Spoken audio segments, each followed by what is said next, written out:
All right, hello everybody. Um, Welcome to the Rural Grocery Succession Planning webinar series.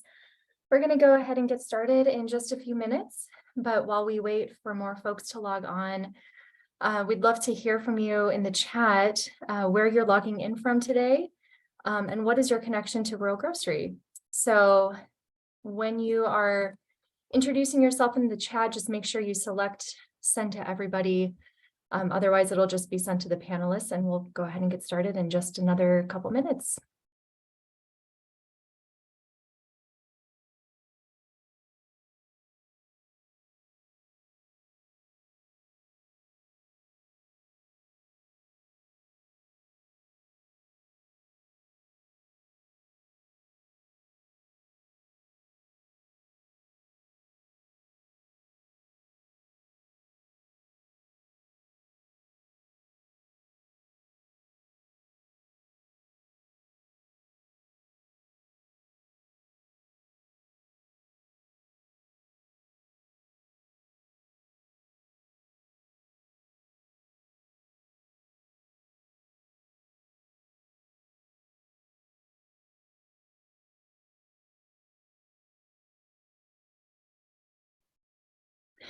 All right, well, I think we can go ahead and get started. Hello, everyone. Welcome to our Rural Grocery Succession Planning webinar series finale. My name is Erica Blair. I'm a program manager for the Rural Grocery Initiative. We are a unit within K-State Research and Extension, and we work with communities across Kansas and across the nation to support locally owned rural grocery stores. And this is our 10th and final webinar of the series. We are so grateful to everyone who's joined us along the way. We've covered a lot of ground throughout the series. So today we're going to be highlighting some lessons learned and key takeaways from this topic. Next slide. So first, I wanted to just provide a quick overview of the webinar series. This series is a continuation of the webinars we hosted in 2021 called Keeping Groceries Alive. So if you are looking for additional resources related to succession planning, please check out that series. You can find those videos at ruralgrocery.org. This webinar series has been hosted just about every month throughout 2022. We've highlighted resource providers who can help you through this process. We've also identified key succession planning considerations. And because every business transition is different, we also have featured a real-world example to learn from in each webinar. So again, for additional resources on succession planning, you can find those at ruralgrocery.org. Before we get started, we want to thank our sponsor, the Ewing Marion Kauffman Foundation, for making this webinar series possible. And then finally, just a couple quick housekeeping items. This webinar is being recorded, and you can find, again, all of our previous recordings under the events tab at ruralgrocery.org. And unlike our previous webinars in this series, we're not going to have time at the end for Q&A, but there will be plenty of opportunities today to share and discuss with each other. We'll have a couple poll questions for you to answer. And also please use the chat feature to share any thoughts or takeaways, ideas, or questions that you may have. So as I said, today we will be recapping some lessons learned and key takeaways from this webinar series. We will also feature a conversation with Jordan White of White's Foodliner, and he is an owner and operator of 7 grocery stores in rural Kansas. So today he will be sharing insights from his experience with numerous ownership transitions. Next slide. But before we get into any of that, to get us started, I wanted to just take us all the way back to why we decided to host this webinar series in the first place.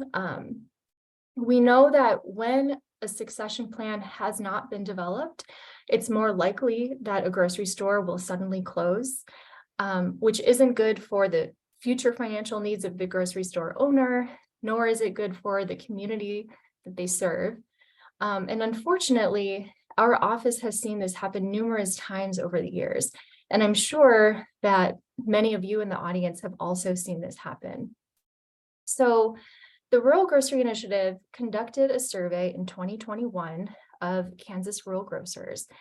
And we discovered that this really is a topic that needs more attention. So the survey found that the average rural grocer in Kansas is 57 years old. So, that's getting close to retirement age. Almost 40% of respondents said that they plan to transition out of their store in the next 5 to 10 years, but over 80% did not have any transition plan for the future ownership of their store. And because these businesses are really crucial for our communities and crucial for the economy, this has really serious implications. Next slide. So we know that this trend is in line with what's happening around the country. This is an article from a couple years ago, which explains that baby boomer business owners are retiring in record numbers. They own 2.34 million small businesses that employ more than 25 million people. Many of these owners are getting ready to exit, and they need to find that next person who will take over the business. But according to a survey, more than 58% of small business owners have no transition or succession plan. And this article goes on to explain that these figures don't factor in small businesses that are owned by other generations, including Gen Xers and millennials. So why is this? Why is it so difficult to develop these plans? This article provides several possible reasons, one of which is uncertainty. So not knowing how to navigate this process, not knowing how much the business could sell for, or what they might want to do in the future. So it's a really interesting article, and I'm going to post a link to the chat to that article for you to take a look. So yeah, as you can see, succession planning is a critical issue, not just in grocery, but in other sectors as well. It's not just in Kansas, but in all parts of the country. And to really drive home that point, I wanted to highlight that this webinar series really has attracted a national audience. Looking at the entire list of people that registered, we had 43 states represented. And we were not only joined by grocers, but also prospective grocery store buyers, city and county officials, economic developers, extension agents, concerned citizens, other stakeholders. So I think this really speaks to the importance of both business transition planning and rural grocery in communities across the country. So shifting gears a little bit now, like I said, today we wanted to recap some of the highlights from this webinar series because we covered so much ground throughout 2022. So we divided the webinar series into two parts. In part one, which was held from January to May, we focused on some more nuts and bolts considerations of succession planning. So here are some of those key takeaways from part one. Start planning early. 10 years is ideal. You should at least be giving yourself a minimum of 6 years and a bare minimum of 3 years. And this is what we learned right away from Carl Klein with the Kansas SBDC in the very first webinar of this series. So these plans really take a lot of time. Key components of succession planning include the ownership. So what is the best ownership model for that business? Is it a sole proprietorship, an LLC, a cooperative? What is right for that business? Timing, so how long is this transition going to take? The deal structure, so that's referring to the terms between the buyer and the seller, and preparation. So when embarking down this path, it's really important to understand these different factors. What are your personal goals and desires? What are your financial needs and responsibilities? What do you want your business legacy to be? often it's really important for an owner to know that the business that they have built is going to be in good hands, and that the next owner is going to ensure that their legacy lives on into the future.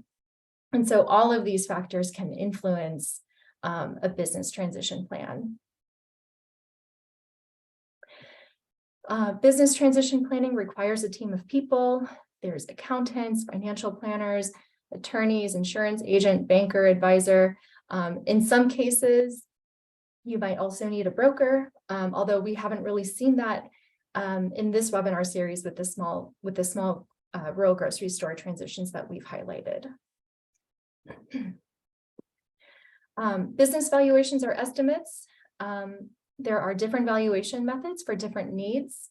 Some methods are more quick back of the envelope calculations, but the closer you get to a business transaction, you may need to use another method that would give you more accuracy.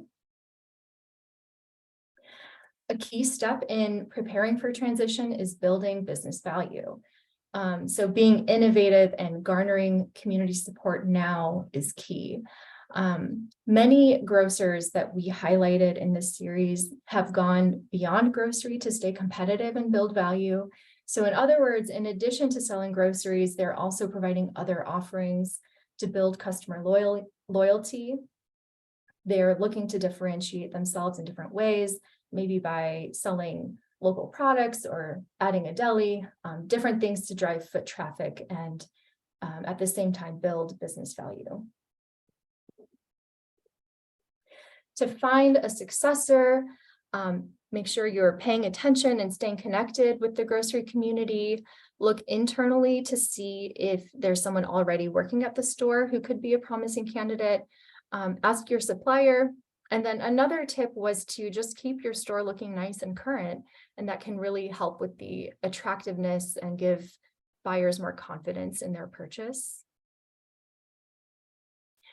And then finally, mentoring is a key best practice. When a seller is willing to stay on board for a period of time after their transition, it really helps set the new owner up for success. And we saw this in several transitions where the seller helped train the new owner and just made sure that they got started on the right foot.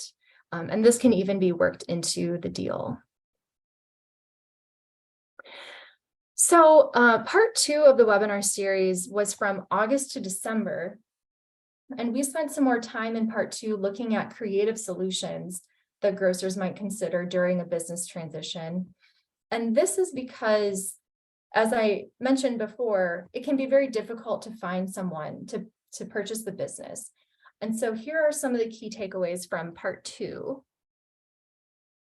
Many communities are considering alternative ownership models to retain local businesses. So this could be cooperatives, but we also featured a nonprofit grocery store, a school-run grocery store, a public-private partnership. And so there are even more innovative models out there that we didn't include in this webinar series. Multi-owner businesses were justified when the stores generated substantial community value.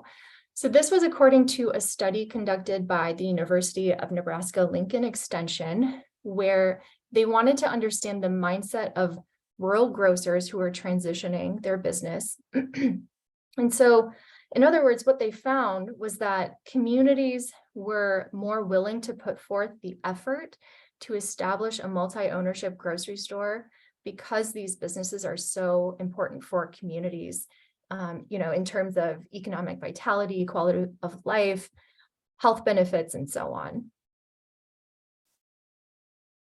Strong community support is critical, especially when pursuing a community-supported ownership model.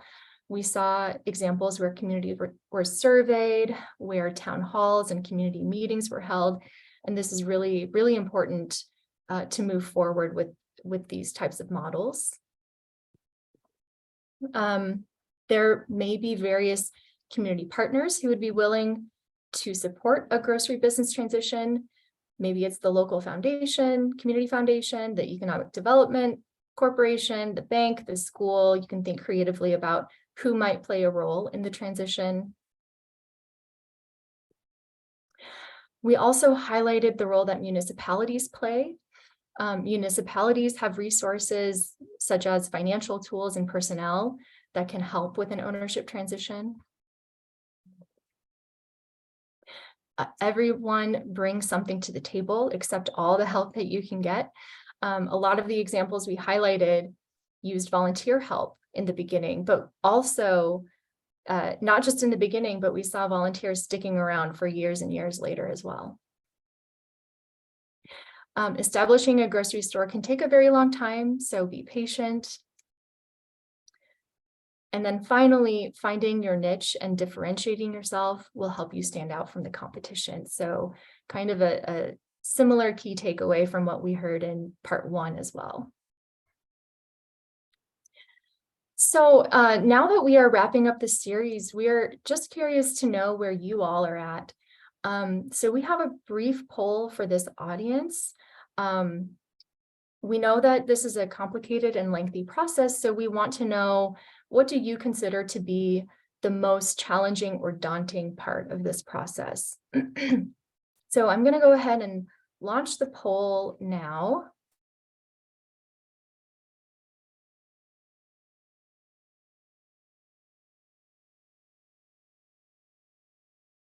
So, yeah, what do you consider to be the most challenging or daunting part of this process? Estimating business value, building value in the business, finding a buyer or successor, deciding what grocery ownership model will be the best for my store, for my community, funding the transition, knowing when to exit, finding partners to assist in the community, and engaging with the community. So we're going to give folks just a minute or so to respond here to this poll. Once you fill out the poll, feel free to add some more context in the chat as well. We'll just kind of use this time to share a little bit with each other. Where have you gotten stuck? What questions do you still have about transition planning? Or maybe you're challenged by something else that's not here on this list. So let us know what that is as well. So again, feel free to add some more in the chat, and going to give people just a few more seconds to respond, and then I'll show the results.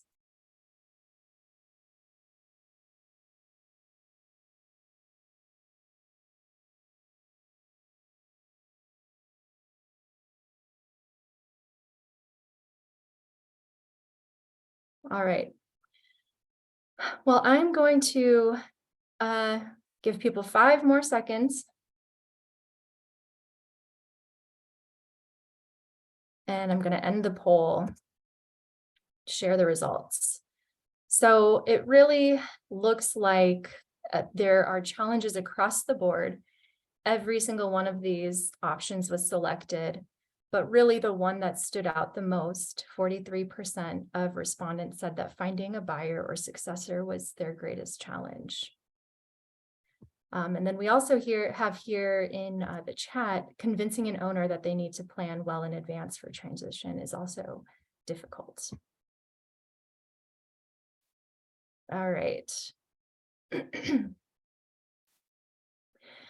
Well, with that, we're going to go ahead and move on to our next section of the webinar, shift gears a little bit. So as always, we want to feature the real world experience of a rural grocer, which we've done, in every webinar in this series. So we're very excited to highlight Jordan White, the owner and operations manager of White's Foodliner.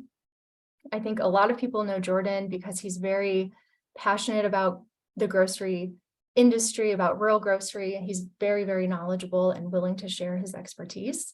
And just kind of case in point, Jordan couldn't be here live for the webinar today because he's giving a tour of White's Foodliner. So we were able to record a conversation with him that we are going to share with all of you today.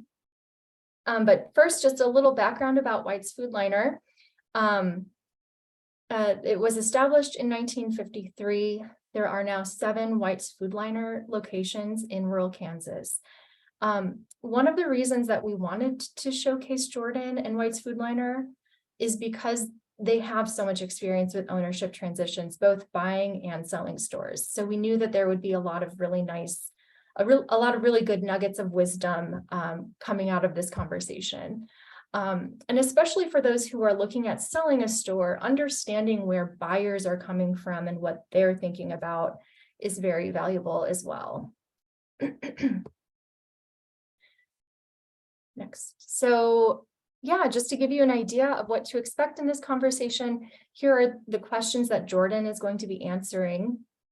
How does a conversation with a prospective new store get started? How do you find those leads? When someone approaches you about buying a store, what are your first questions? What do you need to know? How do you get that information? What is your business valuation process? What calculation do you do to determine whether or not it makes financial sense? In your experience, how long does an ownership transition typically take? How do you communicate about the ownership transition with employees and the community? How do you establish the work culture at new stores? And finally, what lessons and advice can you share about this process? So with that, we're going to go ahead and share our recorded conversation with Jordan.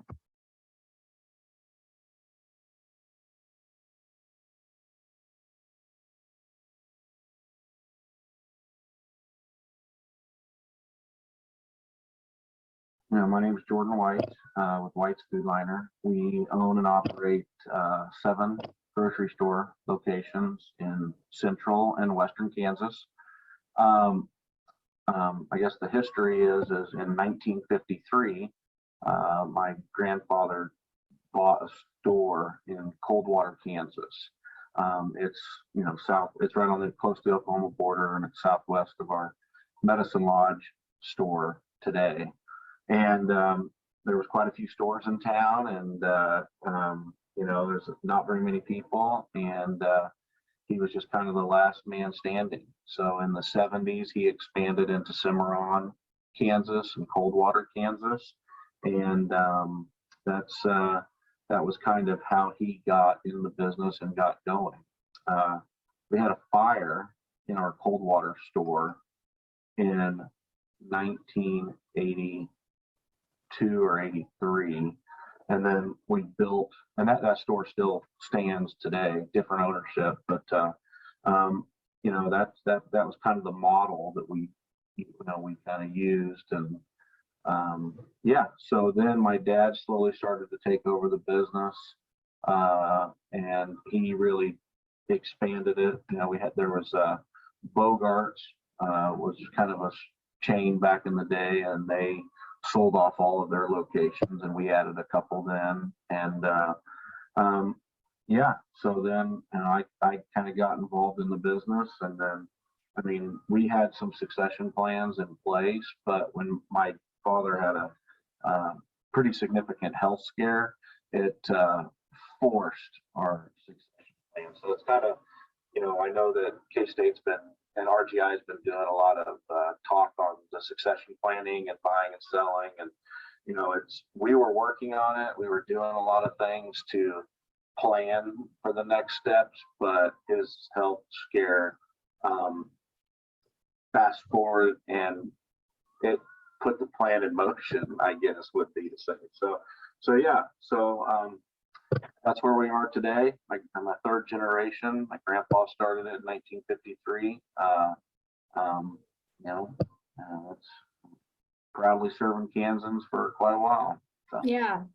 Yeah. So started with 1 store. Now you're up to 7 stores. Yep. And what is your role with White's Foodliner, and how long have you been in that role? Okay.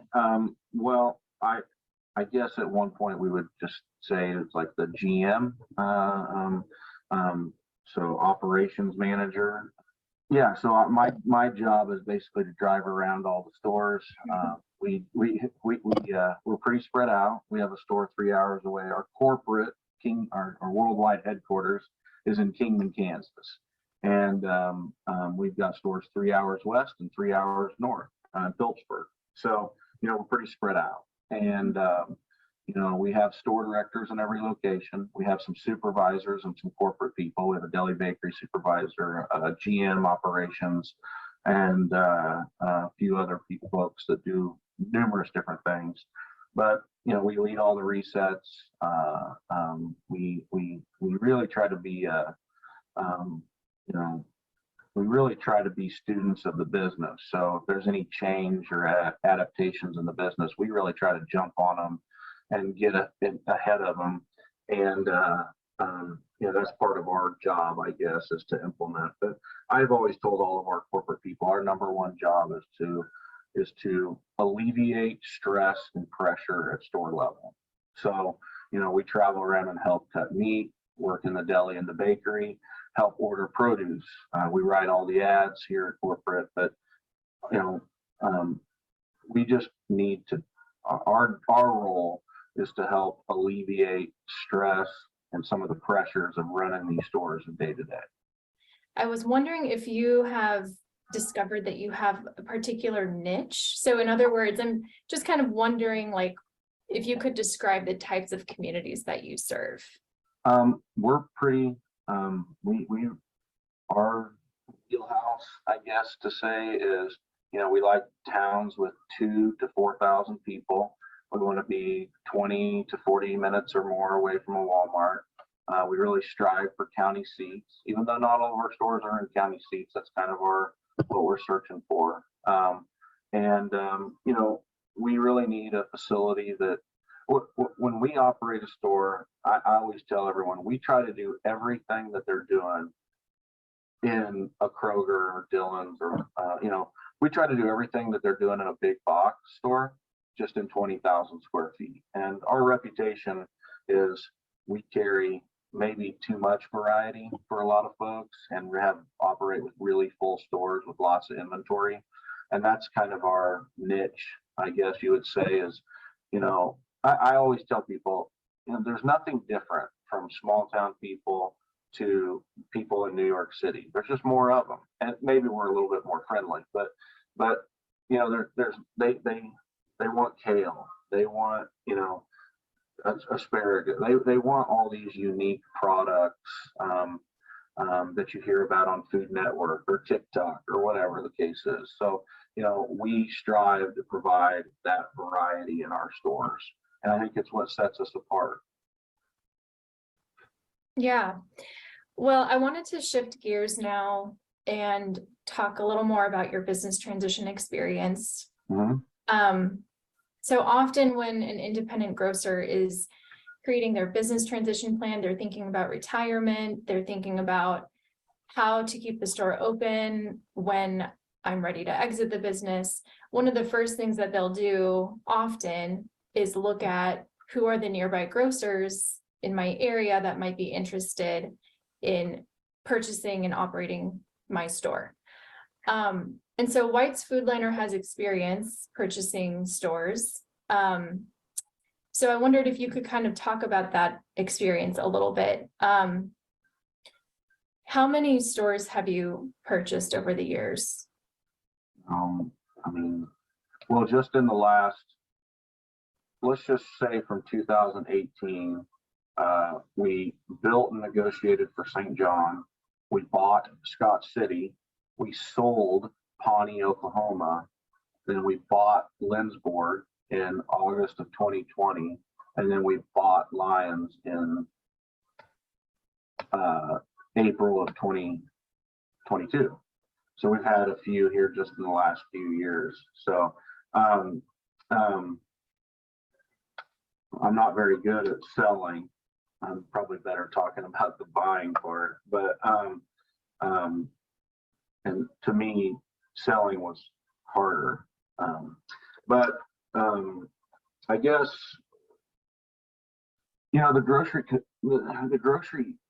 the people in the grocery industry, they all kind of know each other. It's a pretty tight knit community. We go to food shows together. There's share groups. Most of the people kind of have some sort of interaction. So if there's someone that's close to retiring or you know, usually you hear about these things before it's open knowledge. So there's a few that aren't, but for the most part, everybody kind of knows everybody. So that's probably how most of the news spreads. Every once in a while, the warehouses, whether it be AFI out of Amarillo, AWG out of Kansas City, those guys get involved and try to tie owners with stores for sale. So those are the two main sources, just mouth to mouth and personal relationships, and then the warehouse distributors. When someone does approach you, or maybe you approach them, however it happens, what are some of the first questions that you have about the business? What are some things that you need to know? And how do you get that information? Yeah. Okay. So some of the first things we look for, I'm trying to think of like when your audience while I answer some of these questions. I mean, the most important for us is going to be the top line sales and where the expenses are. So the current owner is going to have to be willing to share all the data to see if the new owner can make those work in their model, you know, with what the expenses are, the utilities, the property tax, you know, and then what the top line sales are.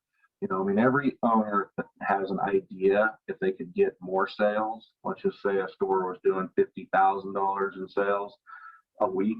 Can the new ownership get it to 60 or 65 or 70? And can you make it work with those expenses? Or what happens if you only do 40? So I think those are the two biggest things. You know, a survey is important. You know, you really shouldn't do much unless you really have a really good idea of where that volume is, because the volume is going to dictate, to me, everything else. So, you know, getting a survey, seeing the current owner's sales and expenses, and then just seeing if their operation works within your model. You know, our model, just speaking on us now, not for everyone, it's pretty, we've got our model is pretty tight, and it's not something we would deviate from. So we couldn't go and operate, you know, a 2-aisle store, you know, 4,000 square feet. We just couldn't do it. And kudos to those that can. And we would also struggle with Dylan's location doing $1 million a week.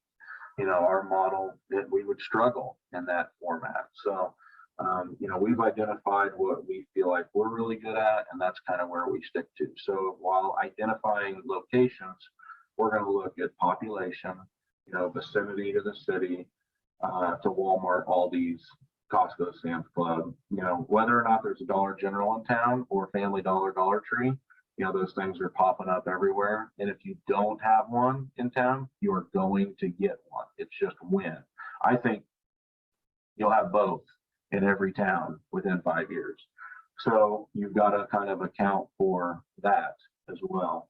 So sales, expenses, survey, population density, county, city, those are the things that we look at first and foremost. Mm-hmm. Yeah. And can you talk a little bit about your business valuation process? So what sort of calculation do you need to do to determine whether or not it makes financial sense to take on this new business? Well, I guess as a buyer more than a seller recently, for us, we like to say, can the value make a payment for 7 years? So, I mean, most of the business loans out there are going to be for 5 to 7 years. So, can the profits from that store, the profits that you generate, can it make a principal and interest payment for 5 to 7 to 10 years? And that would be kind of that would be the way we look at it. I mean, not everybody's a little different how they operate it. Inventory is inventory.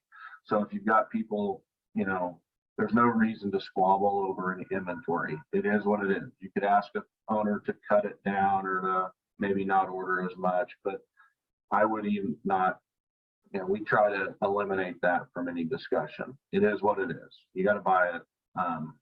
And then, so really the valuation becomes on the building and then the equipment and the business. And, when we evaluate a store, we look at, a lot of the equipment. And we also think about what we'll have to spend to upgrade the equipment, so, there's just a lot of different things that go into, the valuation process. But I think the biggest thing is, can it make a payment from what the price they put on it? And that's kind of where we start.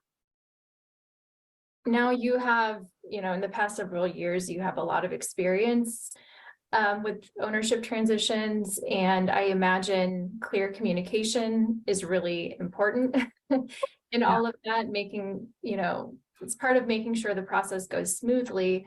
And I think there are probably two main groups that you want to talk to, and that would be the employees of the store as well as the community that you're now serving.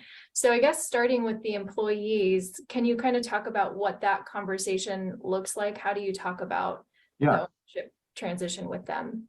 Well, I can tell you, before I answer that, I'll tell you, we as a group, we're not very good at getting community. When we buy a store, we're so excited to go get started with changes and resets and adding new cases and adding variety. When we just bought Lions in April, and I mean, our whole corporate team was there 5 or 6 days a week, 12-hour days for 3 months, and it was fun. So we really didn't do a great job of going to the city council and we sent out letters to all the charge accounts, and we did a few things community minded, we sponsor every football, basketball team and all those things, but just getting out in front and telling our story, we're really bad at it. We also, I guess our mentality is we're going to let the results of how the store looks kind of speak for us. But as far as employees go, now this is a little bit trickier. The last 2 stores we bought were Lions and Lindsborg, and long-term family ownership, single store owners. So either husband, wife, or father, son tandem owned the store for a long time, and we come in as a multi-store chain. And sometimes there's some fear, we always, when we announce the buy sell, we always want to have that meeting with the employees almost immediately. And whether it be my dad, myself, or we took our whole corporate team to a couple of these, it's not really, I don't even consider it like an interview process. It's just a meet and greet. Like, here's who we are. This is what we're about. Here's how we did it before. Everyone has a job if you want to work for us. I mean, obviously we can't do this alone. We have 250 employees right now between 7 stores, and we need everyone. We need produce managers. We need store directors. We need high school carryouts. So everyone has a job. Just give us a chance. It's going to be really crazy for 3 months as we change cases and do resets, but it's going to settle down and it'll be okay, I guess, is kind of our pitch. But we really try to spend time with each employee and the department heads especially, and give them as much support during the transition as possible. And that's pretty important for us. So that's kind of how we go about it. Is there a certain time in the process when you make that announcement? When do you let the cat out of the bag, I guess? Yeah. Every one is different. Every buy sell is different. So, some owners want to wait until you start doing inspections, and when there's random people poking and prodding at the store, it's time to tell. And then some guys want to get it off their chest as soon as we handshake deal. So, I think it depends on the buyer and the seller. for us, we want people to know as soon as possible, just so we can start the process. We got to get licenses. We got to get a bank account so we can start paying for licenses. Once you go down to the bank and get a bank account with a grocery store, it everybody knows. So, so that's really, it's just per buy sell, I think. Yeah. It's following along with the theme that every business transition is different. Yeah. One of your questions earlier when we were talking was how long does it take? I mean, we had one when we sold our Pawnee store, we wrapped it up in less than 25 days. So me and the current owner, we took a phone call, went face to face, got a deal done, and 27 days later, it was operating under a different name. It was fast. And then we've had a deal that's we planned it out to have a 3-month closing. So we got the deal done in, say, June, July, and then we would close in September or end of August, and it was pre-planned. Lots of time to wrap up everything and finalize everything. Wow. Very much depends on the store. Yeah. Well, you kind of alluded to this a little bit already, but with a change in ownership, I imagine the culture of the store is going to change as well. I'm sure, White's Foodliner has a certain way of doing things, different expectations, things that you probably want to keep consistent from store to store. So can you talk about that a little bit? How do you establish that new work culture at the store? Yeah. Well, so I think having a company culture is pretty important. We kind of, I think we just set the tone with our leaders, and it kind of bleeds down to even your high school 16-year-old checker and carry out. But when we look at these stores, and Lindsborg is a good example. All these stores do kind of have their own identity and culture. My dad always says that these things are like kids, and they're all a little bit different in a way, and that's true. And we try to do the same things in our meat department, do the same things in our deli. We copy. When we bought the Lindsborg store, they did a lot of stuff in the bakery and the deli, and we took every one of those ideas and implemented it in all of our other stores. So, to me, that's just being a student of a business, seeing something in action that works, stealing that idea and trying to make it better. But as far as like the culture of the employees, I think that there are always there's these things that each one of these stores is a little different. They kind of have their own identity. And it's based on their leadership and their workforce. And, we have a store up north that's a little bit more like they're like one giant family. They've had some bad things happen with some team members in the past, and it's really drawn them to be closer together. And, it's like more of a family atmosphere. And then you have some other stores that are just a little bit different. It's more, it's just hard to explain, but we try to keep that White's Foodliner culture, and it starts at the top with me and then everybody else, and how we work and what we do and how we do it. But each store has its own identity too. Yeah, I love this idea of learning from each store and then implementing the things that you learned in other places. And yeah, to your point about Lindsborg, that's a community with a very strong Swedish history, and you can just see that driving through town. And my understanding my daughter would correct you. It's Lindsborg. Lindsborg. So be careful. They'll get you. Yeah. But that's an example where my understanding is you also incorporated Swedish foods in that store, right? So so you're, acknowledging those different assets or different cultural identities in these different locations. And and yet also keeping some consistency Yeah, between the stores.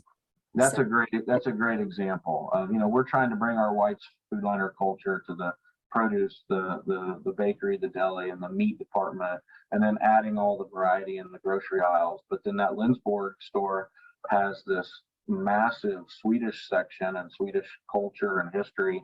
And it was new to us. I mean, we're importing things from Sweden, and 3 years ago I couldn't pronounce half the names in there, and now now it's a whole different ballgame. And we've taken it and did what we did. Scott and Susan were the previous owners, and they did an amazing job with the Swedish stuff. But we do what we do, I think. And we probably added 200 new items the first year, and so we took it and just ran with it. So, and that's kind of what we do everywhere, I guess. yeah. Well, I think that covers some of the things that I wanted to talk about with your experience, purchasing grocery stores. And like I said, that's a pretty common avenue, something that a lot of grocers will think of right away when they're thinking about their business transition. So it's great to hear about that from your perspective, from the purchaser's perspective. Yeah. I wanted to now just sort of think ahead a little bit. So you mentioned, at the beginning of the conversation that your family has had some, succession planning within your family, with new ownership within your family. I was wondering, I know it's kind of a ways off at this point, but are you thinking about your own succession plan for the leadership of White's Foodliner? How are you thinking about that? Is there anything that you could be doing at this time to start preparing for that? Okay. Challenging question. Thank you. I'm buying, not selling, but I think as leaders, our company, or any company, you need to have those outside the box conversations and think about all those scenarios. So my kids are 8, 6, and 2, so I'm not going to bank on that as a succession plan. And this business is too hard. I hope they choose something easier.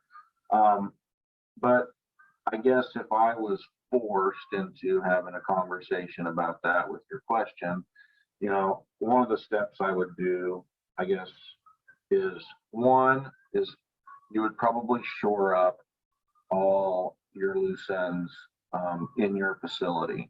If you need to make decisions, am I going to fix this case, or am I going to just sell it as is, and I'm not going to get as much money? So let's say you have a lot of bad freezer space or freezer cases, you have to make the decision.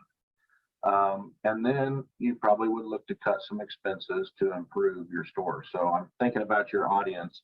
If I knew I was going to sell in 3 years, I would try to look as profitable as I possibly could over the next 3 years, rather than taking all the cash out of the stores, because that'll be a more attractive purchase if it's a little bit more profitable of an entity. And I would also make sure my people are in place, especially someone, for me, that's a real big red flag.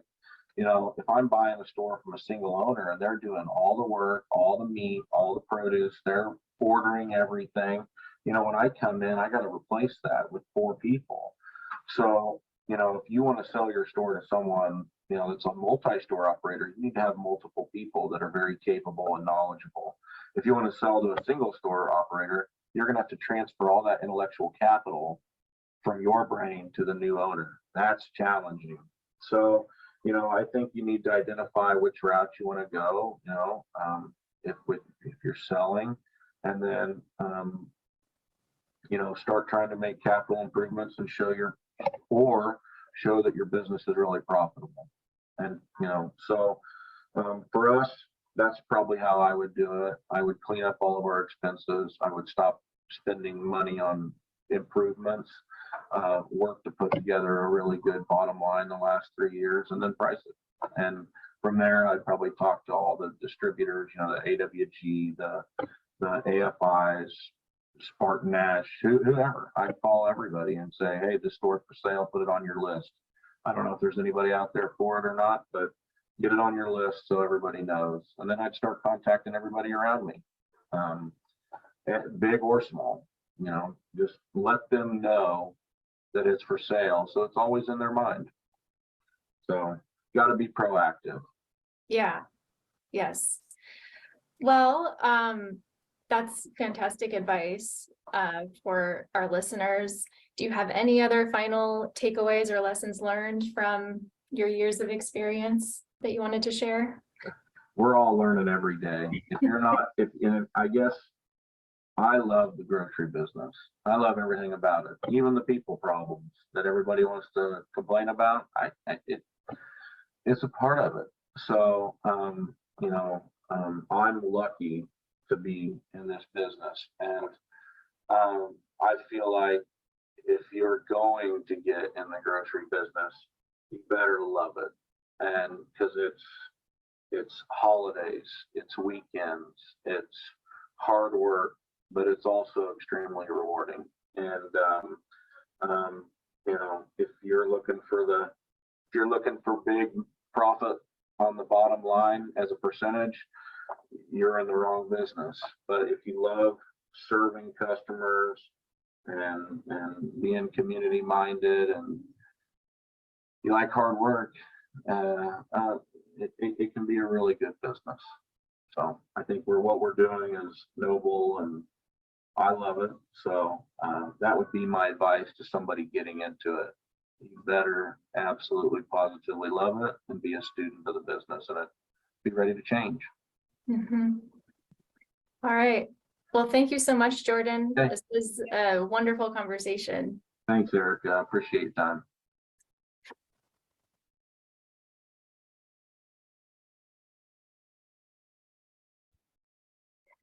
All right.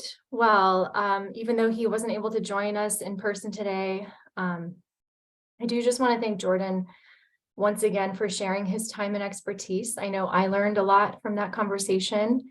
Obviously, we don't have Jordan here today to answer questions, but I did just want to provide a little space, a little time for some reflection. So we have another poll question for you. What is one insight or key takeaway from Jordan's experience that really stood out to you? So in this poll, you'll be able to type out an answer. I'm sure there were many lessons that you gleaned from this conversation, but we just want you to share one. Share your top takeaway in the poll. What was one thing that really resonated with you?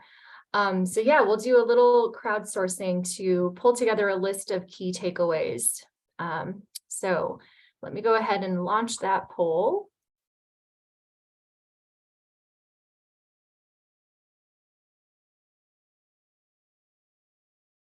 All right.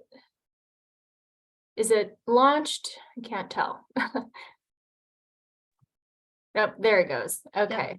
So yeah, what is one insight or key takeaway from Jordan's experience that really stood out to you? Type a short answer in the poll. We'll give folks just a few seconds, maybe a minute or so to respond. If you finish the poll and there are even more takeaways that you wanted to highlight, feel free to share those in the chat as well.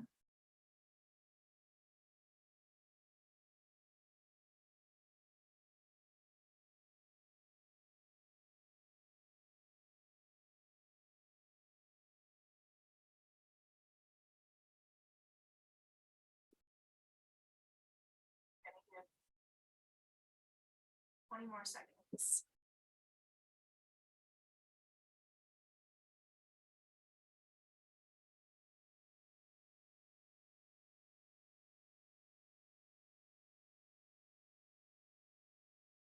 More seconds.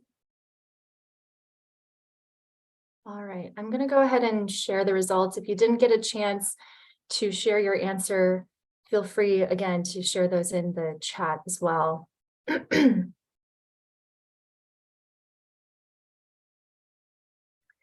Let's see here.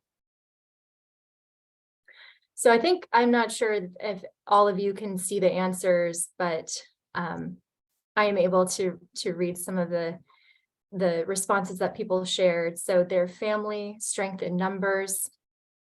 Can you all see any of the responses? Probably not. Single store owners need to get strong managers, department managers who are ready before selling so they can transfer knowledge.